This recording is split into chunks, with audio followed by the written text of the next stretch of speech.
ಲಕ್ಷ್ಮಿ, ಈ ಬಡವನ ಮೇಲೆ ನಿನ್ಗೆ ಯಾಕಮ್ಮ ಕೋಪ? ನೀನು ನನ್ನ ಹತ್ರ ಇದೆಯಾ, ಆದ್ರೆ ಏನೇನು ಸಾಲ್ತಾ ಇಲ್ಲ. ನೀನು ನನಗೆ ಇನ್ನಷ್ಟು ಬೇಕು ಬೇಕು ಅಂತ ಅನಿಸ್ತಾ ಇದೆಯಾ?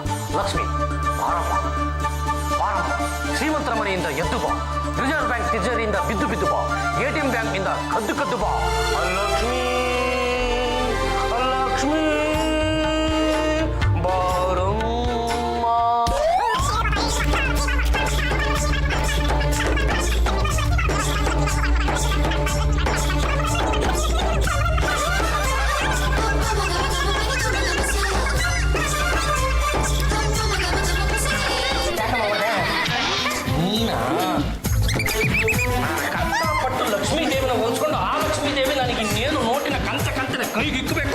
ಒಂದು ಡಿಸ್ಟರ್ಬ್ ಮಾಡಿ ಎಲ್ಲ ಹಾಳು ಮಾಡಿ ಇದ್ದಕ್ಕಿದ್ದಾಗೆ ದುಡ್ಡಿನ ವ್ಯಾಮೋಹ ಹೆಚ್ಚಾಗ್ತಿದೆ. ಇರೋ ದುಡ್ಡು ಸಾಲದೇನು? ಏನೇನು ನಮಗೆ ಏನೇನು ಸಾಲದು. ಎಲ್ಲರೂ ಒಂದನ್ನು ಸ್ಪಷ್ಟವಾಗಿ ತಿಳ್ಕೊಂಬಿಡಿ, ಈ ಭೂಮಿಗೆ ನಾವು ಮನುಷ್ಯರಾಗಿ ಜನ್ಮ ತಾಳಿ ಬಂದಿದ್ದೀವಿ ಅಂದ ಮೇಲೆ ದುಡ್ಡು ಮಾಡ್ಕೊಳ್ಳೋದನ್ನೇ ಧ್ಯೇಯ ಮಾಡ್ಕೊಂಡ್ಬಿಡ್ಬೇಕು. ಹಾಗಿದ್ರೆ ಕಷ್ಟಪಟ್ಟು ಸಂಪಾದನೆ ಮಾಡಿ. ಕಷ್ಟಪಟ್ಟು ಸಂಪಾದನೆ ಮಾಡೋದ್ರಿಂದ ನಮ್ಮ ಮನೆಯಲ್ಲಿರ್ತಕ್ಕಂಥ ತಿಜೋರಿ ಅಷ್ಟು ಸುಲಭಕ್ಕೆ ತುಂಬಲ್ಲ ಕಣೆ. ಈ BBMP ನಲ್ಲಿ ನಾವು ನಂಬಿಕೊಂಡು ಇಡೀ ಭಾಗದ ತುಂಬಿಸಕ್ಕಾಗುತ್ತೀವಿ. ಆ ಬಾವಿ ತುಂಬಬೇಕು ಅಂದ್ರೆ ಈ ನೀರು ಅನ್ನೋದು ಎಲ್ಲಾ ಮೂಲಗಳಿಂದ ಹೊರಕೊಂಡ್ ಬರಬೇಕು. ಹಂಗೆ ನಾನು ಅಡ್ಡ ದಾರಿ ಹಿಡಿದ್ರು ಪರವಾಗಿಲ್ಲ, ಹೇಗಾದ್ರೂ ಮಾಡಿ ನಮ್ಮ ಮನೆ ತಿಜೋರಿನ ತುಂಬಿಸ್ತೀನಿ. ಕೃಷ್ಣಪ್ಪನ ಹೆಸರು ಕೇಳಿದ್ದೀರಾ? ಅವನ ಹತ್ರ ಹೋದ್ರೆ ನೀವು ಕೊಡೋ ದುಡ್ಡಿಗೆ ಡಬಲ್ ದುಡ್ಡು ಕೊಡ್ತಾನೆ. ಹೊತ್ತು ಮನೆಯಲ್ಲೇ ಬಿದ್ದಿರ್ತೀಯ, ಅವನ ಬಗ್ಗೆ ನಿನಗೆ ಹೆಂಗ್ ಗೊತ್ತು? ಮಾರ್ಕೆಟ್ ನಲ್ಲಿ ಎಲ್ಲರೂ ಅವನ ವಿಚಾರನೇ ಮಾತಾಡ್ತಿದ್ದಾರೆ ಯಜಮಾನ್ರೆ.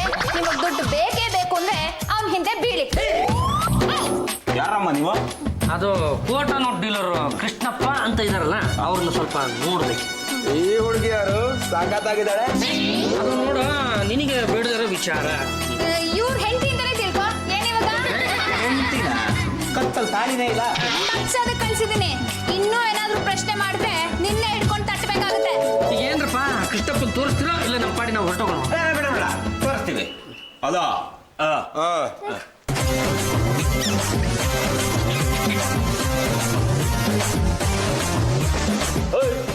ಯಾರು ಇವರು? ಅಣ್ಣ, ಇವ್ರು ನಿನ್ನ ಹತ್ರ ಕೋಟ ಡೀಲ್ ಮಾಡ್ಬೇಕಂತೆ. ಪಟ್ಟಿ ಬಿಚ್ಚ. ಅಲ್ಲ, ನಮ್ಮ ಕೃಷ್ಣಪ್ಪ. ಪರವಾಗಿಲ್ಲ ಕಣಯ್ಯ, ಒಳ್ಳೆ ರಸಗುಲ್ಲ ತಗೊಂಡ್ಬಂದಿದ್ಯಾ? ಅದು ಎತ್ತು ಹಾಕೊಂಡು ಬಂದಿದ್ದಲ್ಲ, ಕರ್ಕೊಂಡು ಬಂದಿದ್ದು. ಸರಿ ಸರಿ, ಎಷ್ಟಕ್ಕೆ ಬೇಕು ಕೋಟ ನೋಟ? ಅದು 10 ಲಕ್ಷ ಕೊಟ್ಟರೆ ಎಷ್ಟು ಕೊಡ್ತೀರಾ? ಬೇರೆಯವ್ರಿಗಾದ್ರೆ 10 ಲಕ್ಷಕ್ಕೆ 20 ಲಕ್ಷ ಕೊಡ್ತೀನಿ. ಈ ಹುಡುಗಿನ ಇಲ್ಲೇ ಬಿಟ್ಟು ಹೋದ್ರೆ ನಿನಗೆ ಇನ್ನೊಂದು 10 ಲಕ್ಷ ಎಕ್ಸ್ಟ್ರಾ ಕೊಡ್ತೀನಿ ನೋಡು. ಏನು ಬೇಕಾಗಿಲ್ಲ, 10 ಕೊಡ್ತೀನಿ, 20 ಕೊಟ್ಟು ಬಿಡಿ ಸಾಕು. ನೋಡು, ಎಲ್ಲ ನೋಟು ಕಾಚಾನ ಇಲ್ಲ ಕೋಟಾನ ಅಂತ. ಅಣ್ಣ, ಎಲ್ಲ ಸಾಚ ಒರಿಜಿನಲ್ಲೇ. ಹೌದಾ? ಈ ದುಡ್ಡನ್ನ ಒಳಗಡೆ ಇಡು, ನಮ್ದನ್ನು ಇದಕ್ಕೆ ಹಾಕೊಂಬ.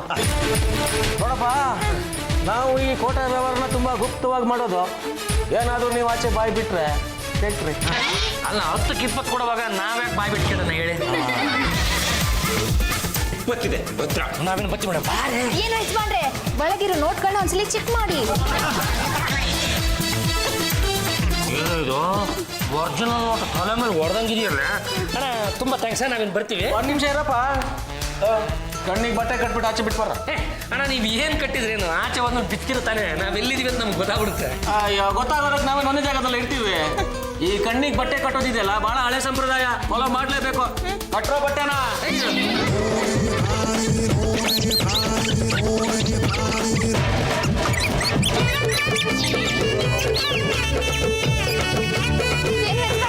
ನಿಮ್ಗೇನು ಆಗಿಲ್ಲ ತಾನೆ?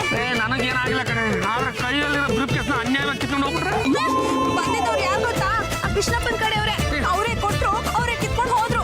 ಲೋಕದಲ್ಲಿ ಈ ಥರ ಕೂಡ ಮೋಸ ಮಾಡಿರ್ತಾರೇನೆ. ಅನ್ಯಾಯವಾಗಿ ದುಡ್ಡು ಹೋಗ್ಬಿಡ್ತಲ್ಲ ಯಜಮಾನ್ರೆ, ಈಗ ಏನ್ ಮಾಡೋದು?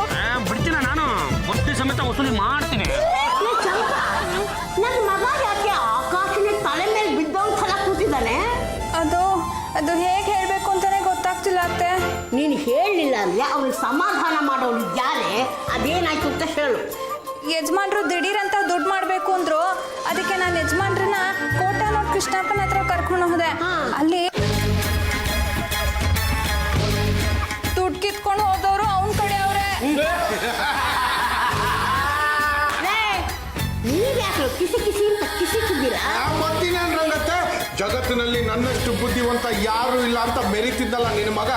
ಈ ಚಂಪನ ಮಾತು ಕೇಳಿ ಅವಳನ್ನ ಹಿಂದೆ ಹಾಕೊಂಡೋಗಿ ದುಡ್ಡು ಕಳ್ಕೊಂಬಂದಿದ್ದಾನಲ್ಲ, ಅವನಿಗೇನು ಬುದ್ಧಿ ಇದೆ ಅಂತೀರಾ ಇಲ್ಲ ತದ್ದಿ ಅಂತ ಒಪ್ಕೋತೀರಾ? ಅಲ್ಲ ಅತ್ತೆ ಅವರೇ, ಇವತ್ತು 10 ಲಕ್ಷ ರೂಪಾಯಿ ತಗೊಂಡು ಹೋಗಿ ಪಂಗನಾಮ ಹಾಕ್ಸ್ಕೊಂಡ್ ಬಂದ್ಯಾರೆ. ದಿನ ಈಗ ದುಡ್ಡು ತಗೊಂಡೋಗಿ ಪಂಗನಾಮ ಹಾಕ್ಸ್ಕೊಂಡ್ ಬರ್ತಾ ಇದ್ರೆ ನನ್ನ ಹೆಂಡತಿ ಭಾಗದ ಆಸ್ತಿ ಯಾರಿಗೆ ಕೊಡ್ತಾರೆ? ಏನ್ ನೀವು ಕೊಡ್ತೀರಾ? ಬೆಟ್ಟದ ಮೇಲೆ ಮನೆ ಮಾಡಿ ಅಲ್ಲಿರೋ ಮರಿ ಜೋಳಿಗೆ ಕಟ್ಟಿ ಅದರಲ್ಲಿ ನಮ್ಮ ಮಗುನ ಹಾಕಿ ತೂಗಬೇಕಾಗಿರೋ ಕನಸಾಗೆ ಉಳ್ಬಿಡ್ತಾರಪ್ಪ. ರಂಗತ್ತೆ, ಈಗ ನೀನು ಬುದ್ಧಿ ಹೇಳ್ತಾ ಇಲ್ಲ ನಾನೇ ಒಂದೆರಡು ಬಿಟ್ಟು ಬುದ್ಧಿ ಹೇಳ?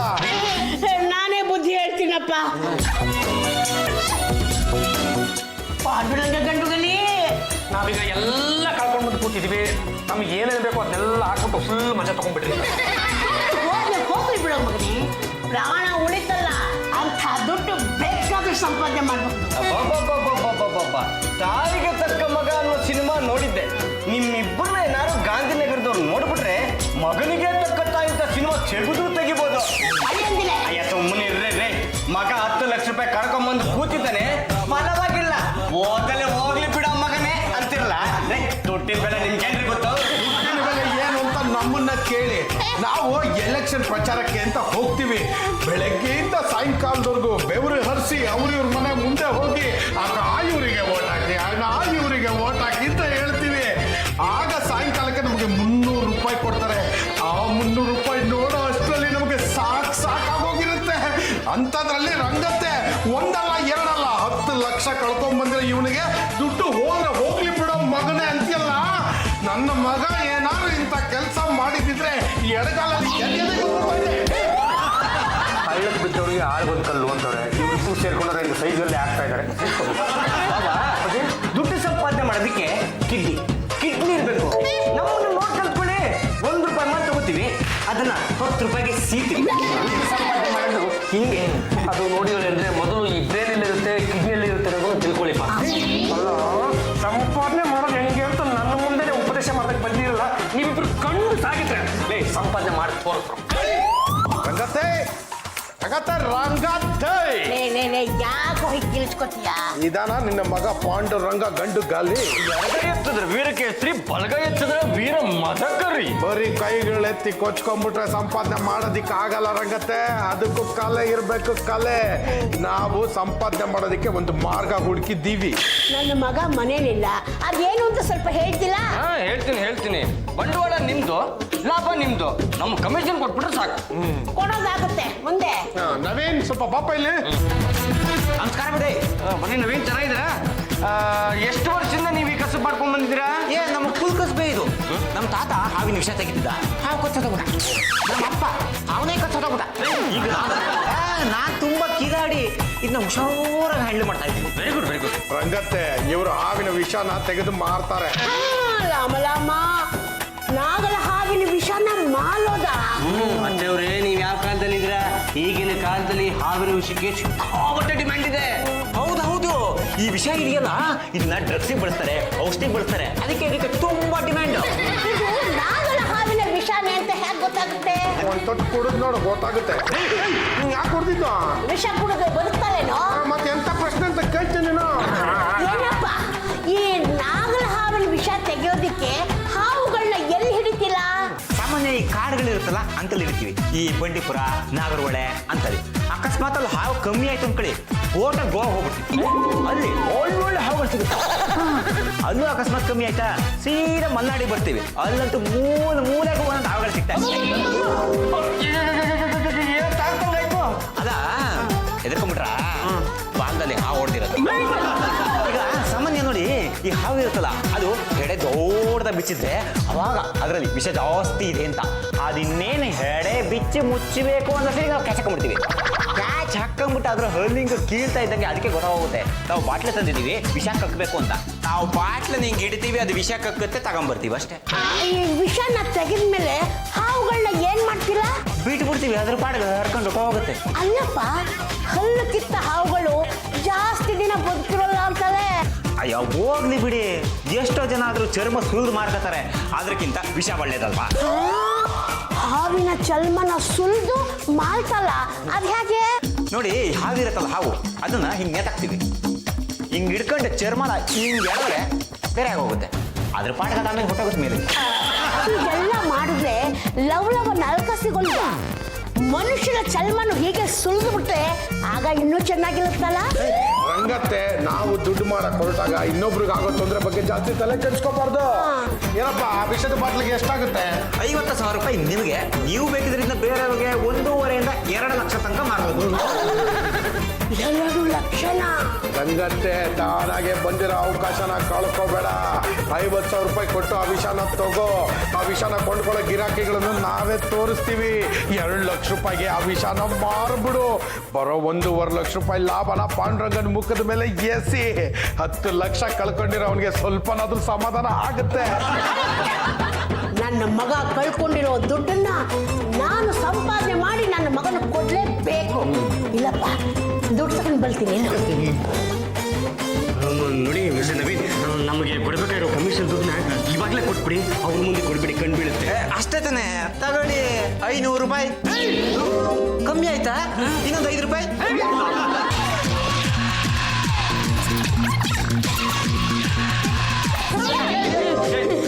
ವಿಷ ತುಂಬಾ ಸ್ಟ್ರಾಂಗು. ಏನಪ್ಪ ಈ ವಿಷ ನಿಜವಾಗ್ಲೂ 2 ಲಕ್ಷಕ್ಕೆ ಹೋಗುತ್ತಾ? ತಲೆ ಕೆಟ್ಟವ್ರು ಯಾರು ಸಿಕ್ಕಿದ್ರು 5 ಲಕ್ಷನೂ ಕೊಟ್ಬಿಡ್ತಾರೆ. ಇದನ್ನ ಮಕ್ಕಳ ಕೈಗೆ ಯಾರ ಕೈಗೂ ಸಿಗದಂಗೆ ನೋಡ್ಕೊಳ್ಳಿ. ಅಯ್ಯೋ, ನಮ್ಮ ಮನೇಲಿ ಎಲ್ಲಿದೆಯಪ್ಪ ಮಕ್ಕಳು?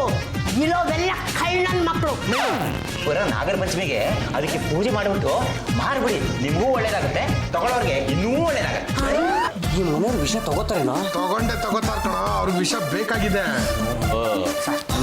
ಏನು ವಿಷ ಮಾಡೋದಕ್ಕೆ ಬಂದ್ರ? ಹೌದು ಸರ್. ಡೂಪ್ಲಿಕೇಟ್ ಅಲ್ಲ ತಾನೆ? ಏನ್ ಈ ತರ ಹೇಳ್ತಾರ? ಅವನ್ನ ಹಿಡಿದು ಕಾಡಿ ಬೇಡಿ ಒಪ್ಸಿ ವಿಷಯನ ಕಚ್ಚಿ ಬಾಟ್ಲಿ ತುಂಬಿಸಿ ತಗೊಂಬಂದಿರೋದು. ರಗಮ್ಮ ಈಸ ಕೊಡು. ನೋಡಿ ಸರ್, ಮುಟ್ಟಕ್ಕೆ ಬಾಯಿ ಬರ್ತದೆ ಈಸ. ಎಷ್ಟಾಗುತ್ತೆ ಇದಕ್ಕೆ?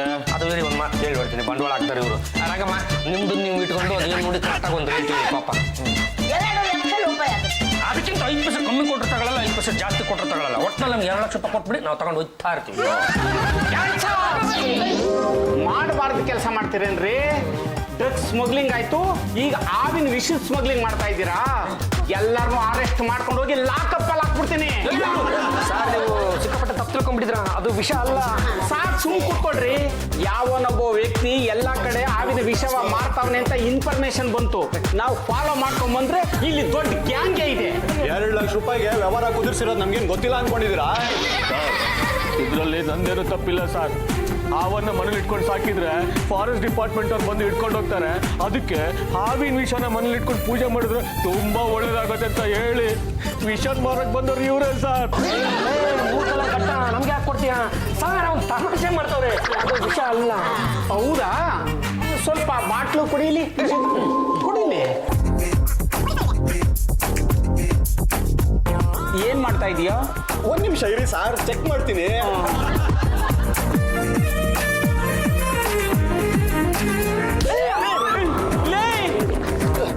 ಹಾವು ಕಡಿದ್ರೆ ಮನುಷ್ಯ ನಿಗದ್ಕೊಂಡ್ಬಿಡ್ತಾನೆ, ಅಂತದ್ರಲ್ಲಿ ಹಾವಿನ ವಿಷನ ಚಪ್ಪಡಿಸ್ತಾ ಇದೆಯಲ್ಲೋ? ಸರ್, ನಮ್ಗೆ ಯಾರೋ ರಾಂಗ್ ಇನ್ಫಾರ್ಮೇಶನ್ ಕೊಟ್ಟಿದ್ದಾರೆ. ಏನ್ ಹೇಳ್ತಾ ಇದೀಯೋ? ಇದು ಹಾವಿನ ವಿಷ ಅಲ್ಲ, ಜೇನುತುಪ್ಪ. ನಾನು ಎಲ್ಲೂ ಹೋಗಿಲ್ಲ ಕಡೆ, ನಿನ್ ಕಣ್ಣು ಮುಂದೆ ಸಿಂಪರಂಗ ಅಂತ ಕೂತಿದ್ದೀನಿ. ಅದು ಏನ್ ಹೇಳ್ಬೇಕು ಅಂತಿದ್ದೀನಿ, ಹೇಳು ಸಾಯಿ.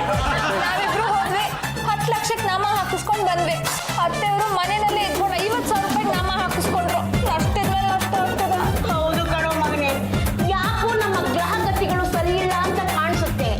ಇದು ದುಡ್ಡನ್ನ ಕಳ್ಕೊಳ್ಳೋ ಬದಲು ಜೋಪಾನ ಮಾಡೋದು ಆಸೆ ಅನ್ಸುತ್ತೆ ಕಣೋ. ಅತ್ತೇವ್ರೆ, ವ್ಯಾಪಾರದಲ್ಲಿ ಲಾಭ ನಷ್ಟ ಇದ್ದೇ ಇರುತ್ತೆ. ಬರೀ ನಷ್ಟ ಆಗುತ್ತೆ ಅಂತ ವ್ಯಾಪಾರ ಮಾಡದೇ ಇರಕ್ಕಾಗತ್ತಾ? ಅಲ್ವಾ ಬಾಬಾ? ಹೊಳಿ ಅಂದ್ರ ಏನೋ ಅಪ್ರೂಪ ಒಮ್ಮೆ ಒಂದು ಸತ್ಯ ನೋಡ್ಬಿಟ್ರಿ.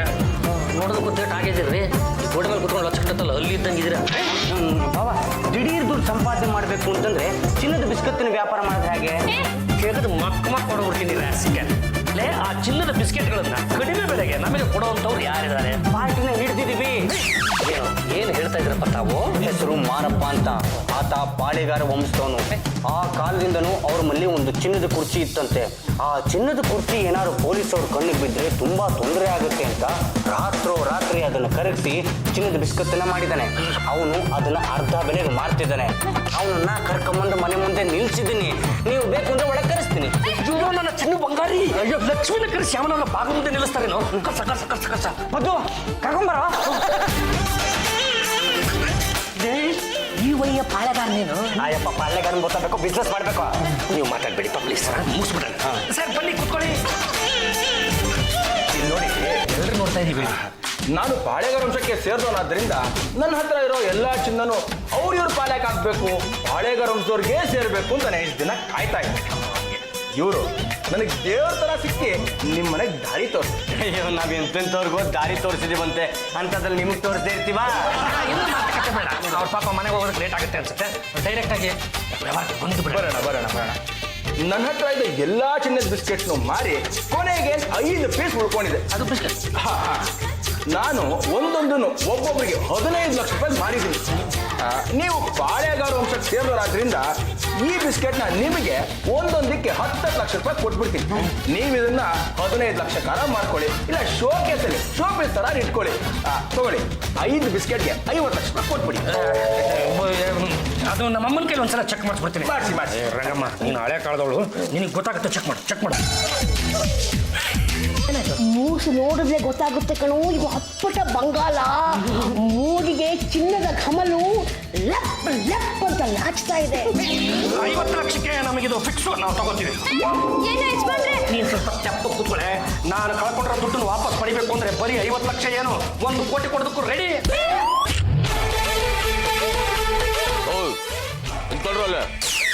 ಯಾಕೆ ಸರಿ ಏನಾಯ್ತು? ಹೋದ್ಸಲ ಬಂದು ಆವಿನ ವಿಷ ಅಂತ ಹೇಳಿ ಜೇನುತುಪ್ಪ ಕೊಟ್ಟು ಮೋಸ ಮಾಡ್ತಾರಲ್ವ ನೀವು? ಸರ್, ಈ ಸಲ ತಂದಿರೋದು ನಿಜವಾದ ಚಿನ್ನದ ಬಿಸ್ಕೆಟ್ ಸರ್. ಹೋದ್ಸಲ ನಿಮ್ಗೆ ಅನ್ಯಾಯ ಆಗೋಯ್ತಲ್ಲ, ಅದಕ್ಕೋಸ್ಕರ ನಿಮ್ಗೆ ಮಾರ್ಬೇಕು ಅಂತ ಬಂದಿದ್ದೀವಿ. ಇಷ್ಟ ಆಯ್ತಾ ತಗೊಳ್ಳಿ, ಇಲ್ಲ ಅಂದ್ರೆ ನಾವು ಬೇರೆ ಗಿರಾಕಿ ಹುಡ್ಕೊಂಡು ಹೋಗ್ತೀವಿ. ಒರಿಜಿನಲ್ ತಾನೆ? ಟೆಸ್ಟ್ ಮಾಡಿ ತಗೊಂಡ್ಬಂದಿದ್ದೀವಿ ಸರ್, ಬೇಕಾದ್ರೆ ನೀವು ಟೆಸ್ಟ್ ಮಾಡಿ.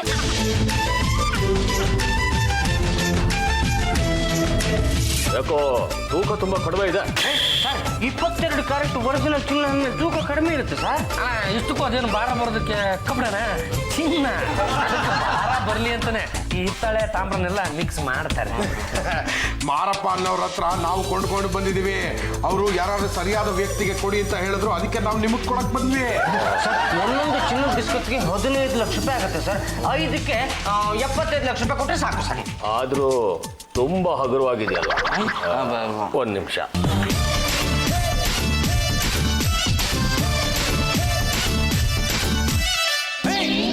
ಏನ್ ಸರ್, ಚಿನ್ನ ಒಳ್ಳೆ ಆ ಥರ ತಿಂತಾ ಇದ್ರ, ಆಮೇಲೆ ಹೆಚ್ಚು ಕಮ್ಮಿ ಆಗ್ಬಿಟ್ಟದು. ಮೈನಾ, ಚಿನ್ನದ ಬಿಸ್ಕಿಟ್ ಅಂತ ಹೇಳ್ಬಿಟ್ಟು ಚಾಕ್ಲೇಟ್ ಆಗ್ತಾ ಇದ್ದೀರಾ? ಹೌದ್ಕಂಡ್ರ ಚಾಕ್ಲೇಟ್ ಇದು ಪಾಪ ನೋಡಲ್ವ ತಗೊಳ್ಳೋದು. ಕೊಡ್ಬಿಡ್ತೀನಿ. ಲೇ, ಆ ಗಿರಾಕಿ ಹಿಡ್ಕೊಂಡ್ಬಂದವ್ರು ನೀವಿಬ್ರು ತಾನೆ? ಮುಚ್ಚಳೆ ಬಾಯ್ನ. ಇದೇ ಕಡೆ ಇನ್ನೊಂದ್ಸಲ ನಮ್ಮ ಮನೆ ಕಡೆ ತಲೆ ಹಾಕಿದ್ರು ತಲೆನ ಎಗಸ್ಬಿಡ್ತೀನಿ. ಏನು ಯಜಮಾನ್ರೆ, ಲಕ್ಷ್ಮೀ ಬಾ ಅಂತ ಹಾಡ್ತಿದ್ರಲ್ಲ, ನಿಂತ್ ಹೋಯ್ತಾ? ಲಕ್ಷ್ಮಿ ಬಂದಿದ್ದು ಸಾಕು ಕಣೆ. ಅದು ನೋಡೆ ಚಂಪಚಮಲೆ ಮನುಷ್ಯರಾಗಿ ಜನ್ಮ ತಾಳಿ ಈ ಭೂಮಿಗೆ ಬಂದಿದ್ದೀವಿ ಅಂದ ಮೇಲೆ ಮನುಷ್ಯನೆಂಬ ಮನುಷ್ಯ ಯಾವತ್ತು ನಾಯಿ ಕೊಡೆ ಆಗಬಾರ್ದು, ಆಲದ ಮರವಾಗಿ ಬೆಳಿಬೇಕು. ಮಾತಿನ ಅರ್ಥ? ಅದು ನೋಡೆ, ಈ ನಾಯಿ ಕೊಡೆ ಆದ್ರೆ ರಾತ್ರಿ ಬೆಳೆದು ಬಿಟ್ಟಿರುತ್ತೆ. ಆದ್ರೆ ಅದ್ರ ಆಯುಷಿ ಎಷ್ಟು ಅನ್ಕೊಂಡಿದ್ಯಾ, ಒಂದು 3 ದಿವಸ ಆಗ್ತಿದ್ದಂಗೆ ಅದನ್ನ ನೆಗೆದು ಬಿದ್ದುಬಿಡುತ್ತೆ ಕಣೆ. ಆದ್ರೆ ಒಂದು ಆಲದ ಮರ ಸಸಿ ಅದು ಒಂದು ಮರವಾಗಿ ರೂಪಾಂತರಗೊಳ್ಳೋದಕ್ಕೆ ಸುಮಾರು ವರ್ಷ ಟೈಮ್ ಹಿಡಿಯುತ್ತೆ. ಆದ್ರೆ ಒಂದು ಸಲ ಮರ ಆಗಿ ನಿಂತ್ಕೊಂಡ್ಬಿಡ್ತು ಅಂದ್ರೆ 1000 ವರ್ಷ ಬದುಕುತ್ತೆ ಕಣೆ. ಈ ಸಂಪಾದನೆ ಅನ್ನೋದು ಕೂಡ ಹಾಗೇನೆ. ಅದು ನೋಡು, ಈ ದಿಢೀರ್ ಸಂಪಾದನೆ ಮಾಡ್ತೀವಲ್ಲ, ಆ ದುಡ್ಡಿಗೆ ಅಷ್ಟೊಂದು ಮೌಲ್ಯ ಇರಲ್ಲ ಕಣೆ. ಅದೇ ನಾವು ಕಷ್ಟಪಟ್ಟು ಸಂಪಾದನೆ ಮಾಡಿ ದುಡ್ಡು ಇರುತ್ತಲ್ಲ, ಅದು ಸಿಕ್ಕಾಪಟ್ಟೆ ಮೌಲ್ಯ ಇರುತ್ತೆ. ಬಾಬಾ, ನಿಮ್ಗೊಂದು ಸಂತೋಷದ ಸುದ್ದಿ. ಈಗ ನಾವು ಹೇಳೋ ವಿಷಯ ನೀನೇನಾದ್ರು ಕೇಳಿದ್ರೆ ಆಶ್ಚರ್ಯದಿಂದ ಅಂದ್ಬಿಡ್ತೀಯ. ಈಗಾಗಲೇ ಅರ್ಧ ದುಡ್ಡು ಕಳ್ಕೊಂಡು ನಾನು ಅರ್ಧ ಅಂದುಬಿಟ್ಟಿದ್ದೀನಿ ಕಂಡ್ರು. ನೀವು ಯಾವ ವಿಷಯ ಏನೇ ಹೇಳಿದ್ರು ನನ್ಗೆ ಏನೂ ಆಗಲ್ಲ. ಅದು ಏನು ಅಂತ ಹೇಳ್ರಪ್ಪ. ಬಾಬಾ, ಕೋಟಾ ನೋಟಿನ ಕೃಷ್ಣಪ್ಪ ಇದ್ದಾನಲ್ಲ, ಅವನ ಪತ್ತೆ ಹಚ್ಚಿಬಿಟ್ವಿ. ಬೇಸ್ ಕಂಡ್ರ ನಾಯಿಗಳ, ಇಷ್ಟು ದಿವಸ ನೀವಿಬ್ರು ನನ್ನ ಮನೆಯಲ್ಲಿ ನೀರು ಕುಡ್ಕೊಂಡು ಬಿದ್ದಿದ್ದಕ್ಕೂ ಸಾರ್ಥಕ ಆಯ್ತು. ಇವತ್ತು ಅವನ್ನ ಬಿಡಲ್ಲ, ಒಂದು ಗತಿ ಕಾಣಿಸ್ಬೇಕು. ನಡ್ರ ತೋರಿಸ. ನಾನು ಬರೋದು ಬೇಡವೇನೋ? ಏನ್ ನಾವಲ್ಲಿ ಪುನೀತ್ ರಾಜ್ಕುಮಾರ್ ಪಿಕ್ಚರ್ ನೋಡೋಕೆ ಹೋಗ್ತಿದ್ದೀವಿ, ದುಡ್ಡು ವಸೂಲಿಗೆ ಹೋಗ್ತಾ ಇದ್ವಿ. ಇಲ್ಲೇ ಇರು ನೀನು, 1 ನಿಮಿಷ ಇರಲ್ಲ. ಆ ಗುರುಗಳೇ, ನಾನು ಅಲ್ಲಿರ್ತೀನಿ, ನೀವು ಅಲ್ಲಿ ಬಂದ್ಬಿಡಿ. ಓಕೆ ಗುರುಗಳೇ, ಕಾಮ. ನನ್ನ ಮಗ ಇಷ್ಟೊತ್ತು ಭಾಷಣ ಬಿಗಿದು ಈಗ ಮತ್ತೆ ಅಲ್ಲಿಗೆ ಹೋದ್ನಲ್ಲೇ. ನಾಯಿ ಬಾಲ ಯಾವತ್ತೂ ನೆಟ್ಟಿಗಾಗಲ್ಲ, ಬಿಡಿಯತ್ತೆ. ದುಡ್ಡು ಕಳ್ಕೊಂಡು ಅವ್ರ ಸಂಕಷ್ಟ ಏನು ಅಂತ ಮನೇಲಿ ಬಿದ್ದಿರೋ ದಂಡ ಪಿಂಡಿಗಳಿಗೆ ಎಲ್ಲಿ ಗೊತ್ತಾಗತ್ತೆ. ನಮಸ್ಕಾರ. ನಮಸ್ಕಾರ. ನೀವಾ ನೋಡಿದ್ರ ಬಾಬಾ, ಬೇರೆ ಬೇರೆ ವೇಷ ಹಾಕೊಂಬಂದು ನಮ್ಗೆ ಯಾಮಾರ್ತಿದ್ದ ಅಷ್ಟು ಜನ ಒಟ್ಟಿಗೆ ಇದ್ದಾರೆ. ಹೌದಪ್ಪ, ಇದೇ ನಮ್ ಕಸಬು. ಬೇರೆ ಬೇರೆ ವೇಷನೂ ಹಾಕ್ತೀವಿ, ಜಾಗನೂ ಬದಲಾವಣೆ ಮಾಡ್ತೀವಿ. ಎಲ್ಲಿ ತನಕ ನಿಮ್ಮ ನಮ್ಮಂತ ಬಕ್ರಗಳು ಇರ್ತಾರೋ ಅಲ್ಲಿ ತನಕ ಯಾಮಾರ್ತಾನೆ ಇರ್ತೀವಿ. ನೋಡಪ್ಪ ನಾವಿಲ್ಲಿರೋ ಜಾಗ ನಿಮ್ಗೆ ಯಾರು ಹೇಳಿದ್ರೆ ಏನೋ ಗೊತ್ತಿಲ್ಲ. ತೆಪ್ಪಗಿಲ್ಲಿಂದ ಜಾಗ ಖಾಲಿ ಮಾಡಿದ್ರೆ ಸರಿ, ಇಲ್ಲ ಅಂದ್ರೆ ಒಬ್ಬೊಬ್ರಿಗೂ ಕೈ ಕಾಲು ಮುರಿದು ಹಾಕ್ಬಿಡ್ತೀನಿ. ನಿಮ್ಮ ಮನೇಲೂ ಬರ್ತಿಲ್ಲ ಅಳ್ಳಾಡಿದ್ರೆ ಥೂ ಅನ್ಸ್ಬಿಡ್ತೀನಿ. ಎಳ್ಕೊಂಡೋಗಿ ಹೋಲ್ಸೇಲ್ ಜಿಪ್ ತುಂಬ. ಪಾಂಡುರಂಗ ಅವರೇ, ಈ ಗ್ಯಾಂಗ್ನ ಹಿಡಿಯಕ್ಕೋಸ್ಕರ ನೀವು ಅವ್ರ ದಂಧೆಗೆ ಕುಮ್ಮ ಕೊಟ್ಟು ಕುರಿಯ ಕೊಬ್ಬ ತರ ಮಾಡಿ ಈ ರೀತಿನೂ ಹಿಡಿಬಹುದು ಅಂತ ತೋರಿಸ್ಕೊಟ್ಬಿಟ್ರಿ. ಏನ್ ಹೇಳ್ತಾ ಇದ್ರೆ ಸರ್? ನಿಜನೇ ಹೇಳ್ತಾ ಇದ್ದೀನಿ. ಯಾಗಾದ್ರೂ ಮಾಡಿ ಈ ಗ್ಯಾಂಗ್ನ ಹಿಡಿಬೇಕು ಅಂತ ಪಾಂಡುರಂಗ ಅವರ ಪತ್ತೆದಾರಿ ಆಫೀಸ್ಗೆ ಈ ಕೇಸ್ನ ಕೊಟ್ಟಿವಿ. ಅವರು ತನು ಮನ ಧನ ಎಲ್ಲ ಅರ್ಪಿಸಿ ಈ ಗ್ಯಾಂಗ್ನ ಹಿಡ್ಕೊಟ್ರು. ಪಾಂಡುರಂಗ ಅವರೇ, ನಿಮ್ಮ ಸಹಾಯ ಆಗ್ಯಾಗ್ಗೆ ನಮ್ಮ ಡಿಪಾರ್ಟ್ಮೆಂಟ್ಗೆ ಬೇಕು ರೀ. ಖಂಡಿತ ಸರ್. ಸರ್, ಈ ಗ್ಯಾಂಗ್ನ ಹಿಡಿದಾಕ್ಬೇಕು ಅಂತ ನಾನು ನನ್ನ ಸ್ವಂತ ಬಂಡವಾಳನ ಹಾಕ್ಬಿಟ್ಟಿದ್ದೀನಿ ಸರ್. ಹತ್ತತ್ರ 60 ಲಕ್ಷ ರೂಪಾಯಿ ಮೇಲೆ ಆಗ್ಬಿಟ್ಟಿದೆ. ನೀವೇನು ಯೋಚನೆ ಮಾಡಬೇಡಿ ಪಾಂಡುರಂಗ ಅವರೇ, ನೀವು ಕಳ್ಕೊಂಡಿರೋ ಅಷ್ಟು ದುಡ್ಡನ್ನ ನಮ್ಮ ಡಿಪಾರ್ಟ್ಮೆಂಟಿಂದ ಇನಾಮ್ ಅಂತ ಕೊಡಿಸ್ಬಿಡ್ತೀನಿ.